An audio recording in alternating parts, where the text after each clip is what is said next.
I grew up loving books, and I grew up loving to draw and paint. I remember going through a car phase where I just drew cars. I remember drawing cartoon characters, copying them from the newspaper. These are a couple of pieces I did when I was in high school. I was 16. It is sort of fun to think back and wonder if maybe I knew at some level that I would be an illustrator, because that's what an illustrator does. This is one of the first drafts of Kitten's First Full Moon. When I begin a book, for me it starts with the words that I write in longhand with pen on paper, and I cross out and I add things, and it's sort of a mess, but I'm getting my ideas down on paper. Then I'll type on my typewriter. I use very, very simple tools, so as long as I can get ribbons for my typewriter, I think I'll keep doing it that way. From the very beginning, I knew that I wanted a black and white book. This was the final dummy for Kitten's First Full Moon. Black sky, white moon. I thought the kitten could be white. I wanted it to have a really rich, velvety look, and I wanted it to be square. There's something about the perfection of the shape.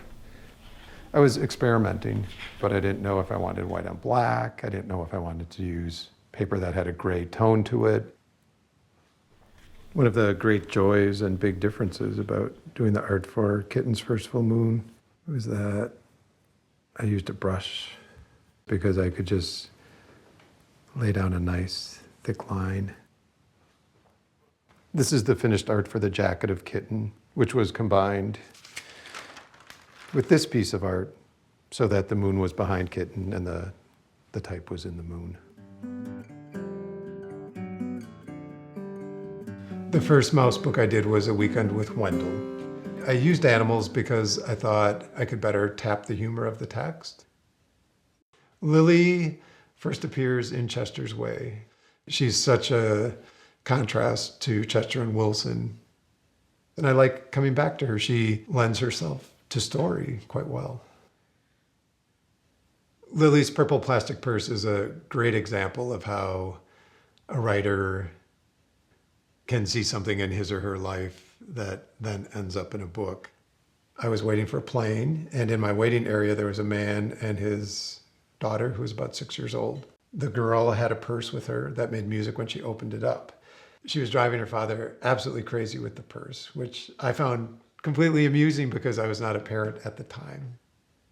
But it was one of those moments where a light bulb went off above my head, and I had a notebook with me, and I began working on what became Lily's Purple Plastic Purse. When I do the finished art for a book like Lily's Big Day, I do the pencil sketches, I do the refined pencil sketches, then I do a black line drawing for every piece of art in the book. After that, I have to figure out what colors to use when I'm painting. These are a couple of sketches where I was trying to figure out the colors of Mr. Slinger's wedding garb, what color Lily's dress would be, and what color Ginger's dress would be. And I wrote yes. With a picture book, I have words, but I also have the images. With a novel, all I have are words. But I love creating the scenes using shadow and light and color. All those things that I would do with paint or ink, I'm doing with words. The character usually comes to me first, but I think about that character a long time before I put pen to paper. I often will just write about the character. I'll write what color hair they have. I'll try to come up with a name for them. I'll figure out their family situation.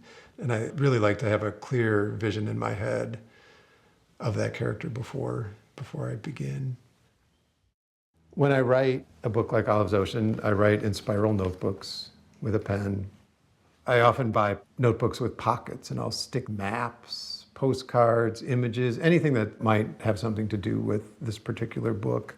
Often on the back covers, I'll write a timeline, what happened on each day. I'm beginning to figure out where they're going, what they're doing. I never know where they will end up when I begin. I was in high school when I really decided picture books were what I loved and what I wanted to create. When I went to New York, I was 19 to look for a publisher. And I brought everything that I had that I thought was good.